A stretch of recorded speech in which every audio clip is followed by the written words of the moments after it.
Não há nada semelhante no mundo.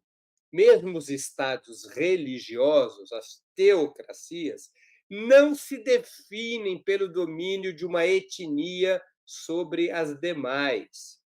Como expressão formal de nacionalidades, os estados modernos não possuem recorte por raça ou etnia, ao contrário do Estado de Israel.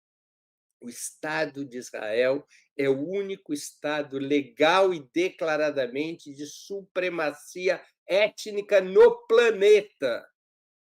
Vocês acham possível, portanto, um Estado racista ser democrático? Esse racismo institucional é consolidado por 5 outras leis relevantes, além da lei do Estado-nação, que declara Israel como Estado judeu. A primeira dessas leis, a Lei de Cidadania e Entrada em Israel. Aprovada em 2003, essa norma impede que cônjuges de cidadãos israelenses e seus filhos obtenham automaticamente vistos de residência e cidadania, se forem procedentes dos territórios palestinos ou de países considerados hostis, como Irã, Líbano, Síria e Iraque. Uma cidadã árabe e israelense, por exemplo, se ela tiver filhos com alguém da Cisjordânia ou da faixa de Gaza, não poderá transferir sua cidadania para os seus descendentes.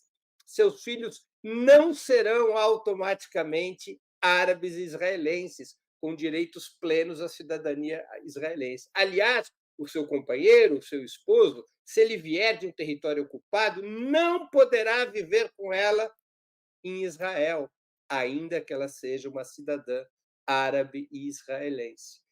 Ela terá que ir viver nos territórios ocupados ou ambos terão que imigrar para uma outra nação. Essas mesmas proibições, obviamente, não se aplicam aos judeus. Segunda das leis de consolidação do racismo institucional, a lei do retorno. Sobre essa eu falei há pouco, vou detalhar. Aprovada em 1950, essa lei estabelece que qualquer judeu no mundo pode migrar para Israel e obter cidadania. Essa norma não vale para os refugiados árabes que viviam nos atuais territórios israelenses até 1948, ou para os seus descendentes. Um palestino que tenha perdido sua casa, que tenha perdido suas terras, por conta, por exemplo, da Primeira Guerra Árabe-Israelense em 1948, ele saiu daquela região, saiu, por exemplo, de onde é Tel Aviv hoje, saiu de Tel Aviv, foi para o exterior, constituiu família num país como o Chile, e se os seus descendentes quiserem retornar para a terra dos ancestrais, não poderão, não receberão cidadania israelense, ao contrário do que acontece com os judeus. Os judeus, se eles forem para Israel, eles automaticamente recebem cidadania israelense. Terceira lei do racismo institucional, a lei de terras.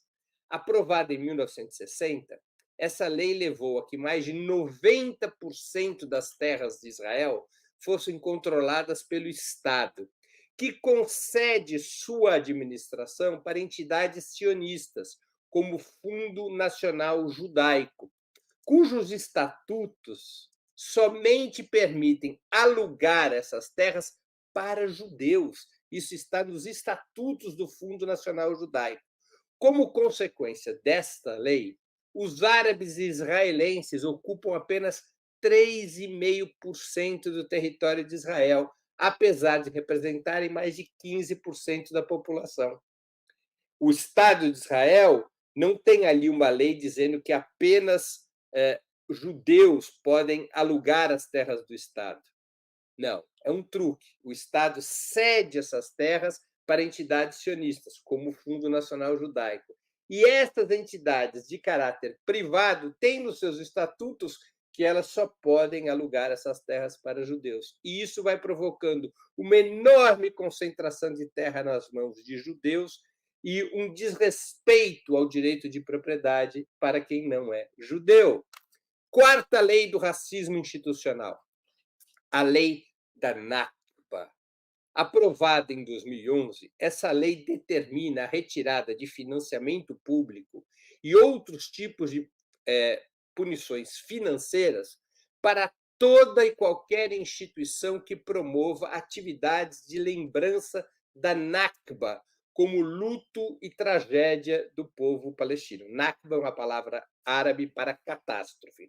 É como os palestinos se referem a 1948, o surgimento do Estado de Israel. Como o surgimento do Estado de Israel significou a expulsão de cerca de 700 mil palestinos de suas terras, os palestinos e os árabes em geral se referem a esse episódio histórico como Nakba. Pois bem, qualquer instituição, qualquer entidade em Israel que celebrar o Nakba em oposição à narrativa sionista sobre o surgimento, sobre a formação do Estado de Israel, perde financiamento público, tem cortes de crédito, sofre punições financeiras dos mais diferentes tipos. Este é um dos principais mecanismos de combate contra a memória dos árabes que vivem em Israel. A lei da Nakba, ela reforça a limpeza étnica com uma limpeza da memória, de tal maneira que, aos poucos, a única narrativa que existe em Israel, nas escolas, nas instituições públicas, nas editoras, seja a narrativa do sionismo. Quinta lei do racismo institucional, as leis de emergência. São mecanismos herdados da época do mandato britânico sobre a Palestina, antes de 1948.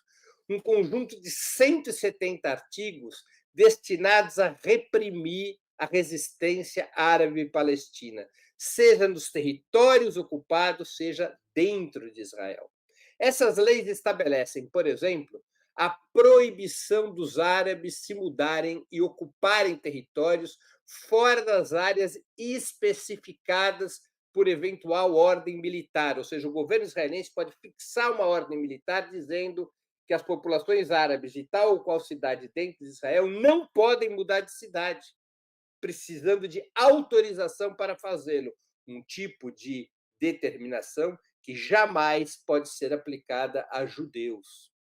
Outra das leis de emergência, a possibilidade de detenção pelo Estado de qualquer palestino sem julgamento, por longos períodos e com interrogatórios sem a presença de advogados. Outra das leis de emergência, a admissibilidade da expulsão de árabes e israelenses de Israel, caso o governo emita uma ordem militar que considere a presença de um determinado cidadão árabe israelense maléfica para a segurança do país. Outra das leis de emergência, o fechamento de qualquer área do país por razões de segurança, como prelúdio para a expropriação dessas áreas e entrega dessas áreas para a colonização judaica.